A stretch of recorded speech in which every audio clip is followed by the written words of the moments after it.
The example for understanding undefined, UNDEF, undefined. So here, whatever the value which we are defining, hash define rate of interest is 2.5.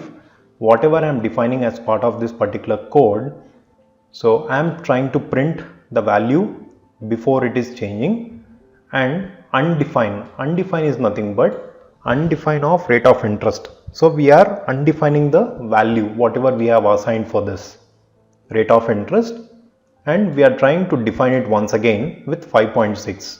So here the rate of interest after changing is whatever the value which is there after changing, we are going to get this value.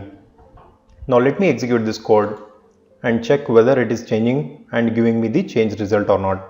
So you can observe here the rate of interest before changing is 2.5. So here this is the first statement which is printed where the rate of interest was 2.5. So I have undefined the value of it, and then later I have defined the value of rate of interest to 5.6. So this is how I am going to get the result as the rate of interest after changing is 5.6000. So this is a usage of undefined, hash UNDEF. So this is undefined.